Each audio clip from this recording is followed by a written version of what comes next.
ስለ ብሩክ ሳትነግረኝ ወደ ኋላ ወደፊት እንዳትል እተኩሳለሁ። ቁም ብያለሁ። ስለ ብሩክ ንገረኝ። እሺ፣ የምትተባበሪኝ ቀላል ነገር ከጠፋሽበት እንደተገኘሽ አድርገሽ ዝና ጋር ትደውይና ራት ትጋብዣዋለሽ።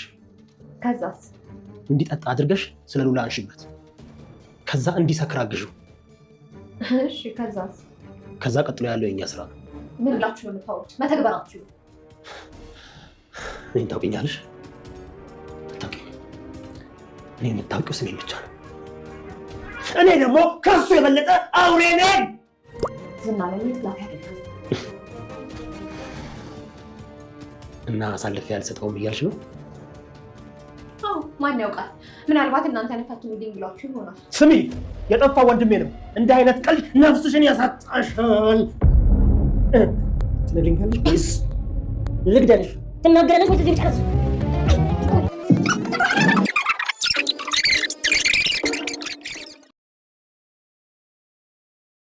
ማህሌት ዝናን አሳልፋ ለመስጠት ወይም ደግሞ ከነ ሞገስና መድብል ጋር ተባብራ ልትሰራ በስንት መከራ በገንዘብ ተደራድራ ተስማምታለች። በባለፈው እንግዲህ ኤፍራታ አሳካዋለሁ ያለችውን ስኬታማ ሳይሆን ራሷኑ አስተኝቷት ነበር ሄደው እና እንግዲህ በዛም የተነሳ እጅግ በጣም ተበሳጭቶ ተናዶ ስለነበረ መድብል ዝናም አሁኑኑ መገናኘት አለብን እፈልግሃለሁ ቢልም በጉልበቱ የተማመነው ዝና እንግዲህ ሳታስበውና ባልጠበቀው ጊዜ ካጠገብህ ታገኘኛለህ እያለው ነበር።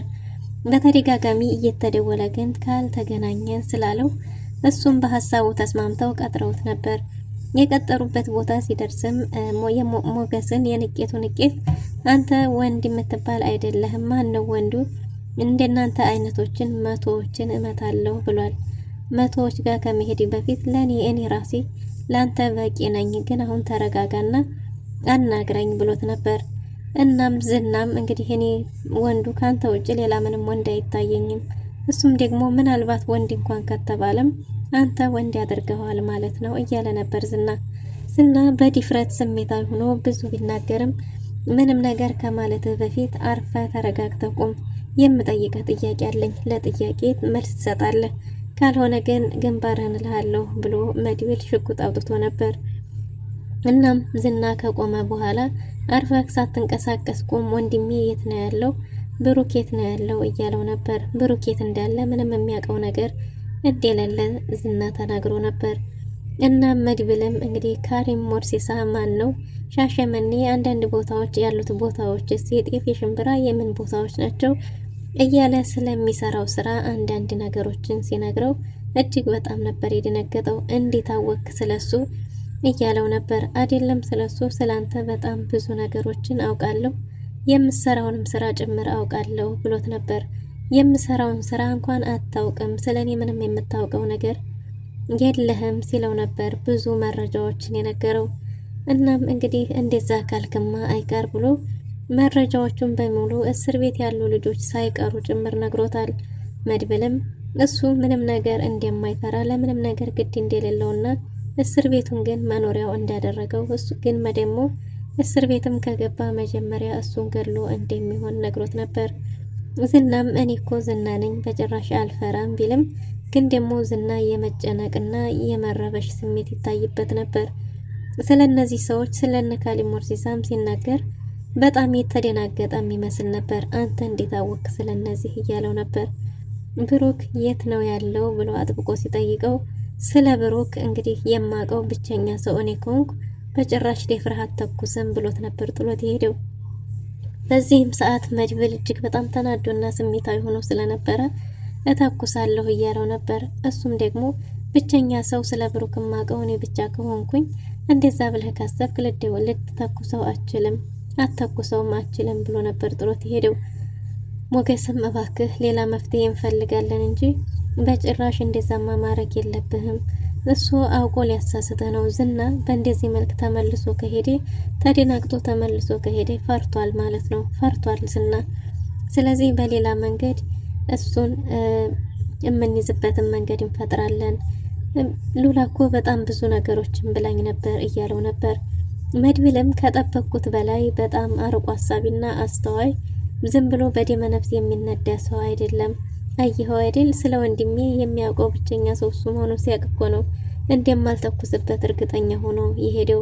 ስለዚህ እጅግ በጣም አደገኛ ሰው ነው ማለት ነው እያለ ነበር መድብልም። ያው ሉላኩ በጣም ብዙ ነገር ብላኛለች። ስለ እነዚህ ቦታዎችስ አንተ እንዴት አወቅ? ሉላኩ ለእኔም ትነግረኝ ነበር። ሻሸመኔ እንደዚህ አንዳንድ ቦታዎች ይሄዳል እያለች ነግራኛለች። አንተስ እንዴት አወቅ ሲለው እስር ቤት የሚገቡ አንዳንድ ሰዎች እስር ቤት የሚገቡት ደግሞ ከነሱ ትዕዛዝ ወይም ደግሞ የሆነ ያፈነገጠ ነገር አለ ብለው ካሰቡ እነሱኑ አሳልፈው ይሰጧቸዋል፣ ያሳስሯቸዋል። እንደዛ ነው እና በዛ ስለዚህ ሰው ጠንቅቄ ነው የማውቀው ብሎታል። እናም አሁን እነዚህን ሰዎች በፍጥነት ዝና እስካልተያዘ ድረስ ጠላቶቻቸው እንደሚበዙና ሊቋቋሟቸው እንደማይችሉ በጣም ብዙ ሊሆኑ እንደሚችሉም ተናግሯል መድብል። ስለዚህ ጊዜ ሳንወስድ ወይም ደግሞ እነሱ ሳይቀድሙን እኛ ቀድመን መገኘት አለብን። አሁን ምንድነው ማድረግ ያለብን እያለ ነበር። ሞገስም ግዴታ ማህሌትን ማሳመን ይኖርብናል። ማህሌት ገንዘብ ወዳድ ናት። ስለዚህ ማህሌትን እንደምንም አሳምነን እሷ እንዲታግዘን ማድረግ ይኖርብናል። እሷ ጠፍታ የከረመችው በሆነ አጋጣሚ እንደሆነ ተናግራ ዝና ጋር ሆና ዝና ሁን ሉላ ከሄደች በኋላ መጠጥ እንደጀመረ ሰምቻለሁ። እንዲጠጣና እንዲሰክር ማድረግ ይኖርባታል። እንደዛ አድርጋ ከተባበረችን ዝናን በቀላሉ ልንይዘው እንችላለን። ግዴታ ዝና መታገት አለበት እያለ ብሎታል። እና ሞገስም እሷ እሺ ካለችን እውነትም ጥሩ ይመስላል። ነገር ግን አንተ ታናግራት እንደው እንጂ እኔን ስሜታዊ ታረገኝና ደግሞ እጅ ላይ ስበብ ትሆንብኛለች እያለው ነበር። ወደ ቤት ተመልሰው ሲመጡ ምን አዲስ ነገር አለ ብላ ቅድስት እየጠየቀች ነበር። ቅድስትንም አዲስ ነገርማ አለ፣ ዝና ስለ ብሩክ ያውቃል እያላት ነበር። ታዲያ ምን ዋጋ አለው ዝና ስለ ብሩክ ቢያውቅ አይነግረን እያለች ነበር። ወዶ ሳይሆን በግዱ ይነግረናል እያሉ ስለ ብሩክ እያወሩ ሳለ ነበር እንግዲህ ምሳሌ ስትመጣ የተረበሸውን ፊታቸውን ደብቀው የተደሰቱ አስመስለው ሀዘናቸውን በደስታ ለመቀየር ሞክረው እንግዲህ ምሳሌን በሳቅ ተቀብለው ዝፈኑልኝ፣ ተደለቁልኝ ስትል ሁሉንም ነገር እሷን እንዳይከፋትና አባቷን እንዲያታስብ እንዲትረሳ አርግ የምትለውን ሁሉ እያረገ መልካም አጎት እሷንም ለማስደሰት ይሞክራል። የወንድሙም ሀሳብ ደግሞ ግራ ገብቶታል። ወንድሜን ምናልባት እኒህ ሰዎች በልተውት ሊሆን ይችላል እያለም ተጨናንቋል። መድብል እስቲ አሁን መጀመሪያ እኔ ላናግራትና ካልሆነ አንተ ታናግራታለህ ብሎት ነበር ሞገስን። ሞገስም አሁንስ ይቺ ልጅ አሳዘነችኝ፣ ምን እድል ነው ያላት? ለመከራ ነው እንዴት ተፈጠረችው? እናቷን ሳታውቃት ሞተች። አሁን ደግሞ አባቷን ይኸው ያለበት ነገር ብቻ ከባድ ነው። በጣም አሳዘነችኝ አሁንስ እያለ ነበር ሞገስም። አሁንማ ጥያቄዋን ራሱ ከብዷል፣ የጥያቄዋን ራሱ መመለስ አልቻልንም እያለች ነው ቅድስት። መድብልም ማህሌትን ሊያናግራት ገብቶ ፍቱኝ ልቀቁኝ እያለች ነበር። በጭራሽ አትለቀቂም፣ ወንድሜ ያለበት እስከሚታወቅ ድረስ እዚሁ ትበሰብሻለሽ እንጂ አልለቅሽም። አሁን አንድ ነገር ካደረግሽ አሁኑኑ እለቅሻለሁ ብሏት ነበር። እሱም ምንድነው ስትባል ዝናን እንዲይዙት እንዲታግዛቸው ሲጠይቋት ዝናን አትይዙትም፣ ብትይዙትም ደግሞ በአንድ ቀን ትለቁታላችሁ። የዛ ጊዜ ደግሞ እኔን ይገለኛል። ጥቅሜ ትርፌ ምንድነው? ስለዚህ ዝናን ከጎን ሁኜ አልጎዳውም ወይም ደግሞ ዝናን አሳልፌ መስጠት አልችልም፣ ምክንያቱም ዝና ጠላቴ አይደለም እያለች ነው። መድብልም ዝናን ወደሽ ሳይሆን ተገደሽ አሳልፈሽ ትሰጭናለሽ ወይም ደግሞ እኛ እንድንይዘው ታደርጊያለሽ እያሏት ነበር። እንዴት አርጌ ብትልም መጠጥ ሲጠጣ እንዲሰክር ታደርጊያለሽ፣ ከዛ በኋላ ያለው ስራ የኛ ስለሆነ አንቺን አይመለከትሽም ብለዋት ነበር። እሷም እኔስ በስተመጨረሻ ታዲያ አንድ ቀን ወይ ሁለት ቀን ይዛችሁት እሷ አደገኛ ሰው ነው፣ ከዛ በኋላ ያመልጣል፣ እኔን ይገለኛል ቢላትም ይሄ አንቺ ጋር የሚያገናኘው ነገር የለም፣ የሚጠጣው ራሱ የሚሰክረው ራሱ፣ ስለዚህ አንቺን በምንም ተጠያቂ አያረግሽም ብትባልም በጭራሽ ዝናን እንዲህ ማድረግ አልችልም፣ ዝናን አሳልፌ ልሰጥ አልችልም ብላለች።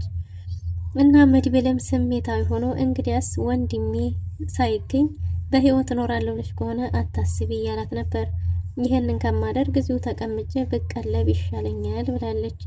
እንግዲህ አንቺን ማንም ሰው ሊቀልብሽ አይችልም፣ ያየሽው ሜዲያ ላይ ጫር ጫር አድርጌ እኔ ራሴ ቀብርሻለሁ ሲላት በጣም ብትደናገጥም ግን ደግሞ ዝናን አሳልፋ ላለመስጠት ጸንታለች። መድብል ስሜታዊ ሆኖ ስለነበረ ጉሮሯን አንቆ ሊገላት ነበር። ለትንሽ እንግዲህ ቅድስት እያለች ስትጠራ ስለነበር ለትንሽ ሞገስ ተርሶ አትርፏታል።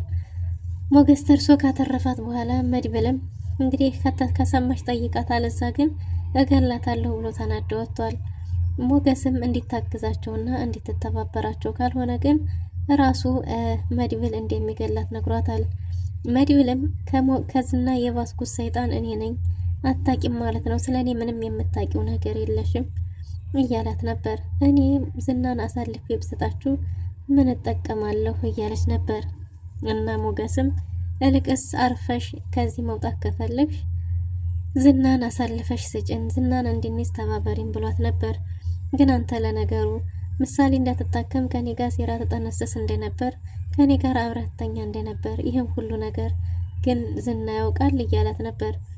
ማህሌትን ከምትሞጪ አርፈሽ ብትቀመጪ ይሻልሻል፣ ይሄን ነገር አርፈሽ ተቀምጠሽ የምንልሽን ብቻ አድርጊ እረፊ እያላት ነበር። እንዲሁም ዝናን ጥራልኝ እነግረዋለሁ ስትልም አርፈሽ ተቀመጪ ሞትሽን አታቅርቢ እያላት ነበር። እና በስተመጨረሻም በገንዘብ ሞገስ ተደራድሯታል። ከየት አባታችሁ አምታችሁ ሰጡኛላችሁ? እሱም እስር ቤት ነው የከረመው፣ አንተም ዲሃም እንዲያካነህ፣ ስለዚህ ከየት አምጥታችሁ ነው የምትሰጡኝ ብላለች። ሞገስም አንቺ የምትፈልጊውን ጠይቂ፣ ለምን ከፍለው እሱ አይመለከትሽም፣ ከየትም ብናመጣው የሚመለከትሽ ነገር የለም፣ አንቺ መጠየቅ ብቻ ነው ያለብሽ ተብላለች። ስለ ገንዘብ ሲነሳ ገንዘብ ወዳዷ ማህሌት እንግዲያስ እኔ የምፈልገውን ካደረጋችሁ ዛሬውኑ አሳልፌ እሰጣችኋለሁ ብላለች። ከዛም እንግዲህ በሀሳባቸው ተስማምተው ግን ደግሞ መድብል ሲመጣ አንድ ላይ ነው የምነግራችሁ ብለው መድብል ተጠርቷል። መድብልም ከመጣ በኋላ የምፈልገውን ነገር ካረጋችሁልኝ ዛሬውኑ አሳልፌ እሰጣችኋለሁ ብላለች። በይተናገሪ እሱ ምንድነው ስትባልም እንግዲህ ወይ ቤቱን በስሜ ይደረግ ልትል ይሁን አይታወቅም የማህሌት ነገር ብቻ ግን ለመስማማት ጫፍ ደርሳለች። ኤፍራታ መድብልን ላግኘህ እያለችው ነው፣ የወደደችው ትመስላለች። መድብልም አብናፈኩሽ እንዴ ጥቁር አዝሙዴ እያለ ነበር። እሷም ችግር ከሌለው ብንገናኝ ላገኘህ እፈልጋለሁ፣ ስለ ማህሌትስ የምታውቀው ነገር አለው እያለችው ነበር። ስለ ማህሌት ምንም የሚያውቀው ነገር እንደሌለ ግን ደግሞ እንደምትገኝ ነግሯት ነበር። ፖሊስ ጣቢያም ላስመዝግብ ብለው እና መልከት ብለው እምቢ ያለ ዝና ስትለውም እንዴ ጥሩ አድርጓል፣ ምንም ችግር የለውም፣ ሰሞኑን እንያትና ካልሆነ ታመለክቻለች ብሏታል። እና በመገናኘታቸውም እሺ ብሎ ሊያገኛት ፈቃደኛ ሆኗል። ዝናም መድብል አግቷታል ማህሌትን እያላት ነበር። እንግዲህ ማህሌት ይሄ ነገር ይሳካላት ይሆን?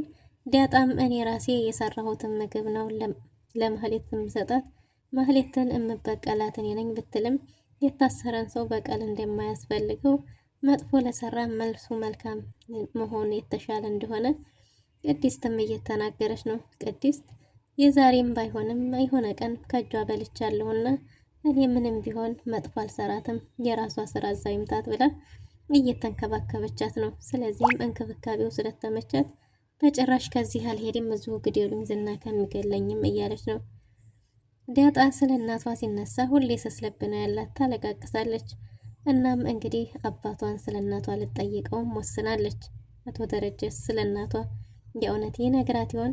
ውድና የተወደዳችሁ ለዛሬ የነበረን ቆይታ ይመስል ነበር። በቀጣይ እስከምንገናኝ መልካም ጊዜ። ላይክ፣ ሼር፣ ሰብስክራይብ ማድረጋችሁንም አትርሱ።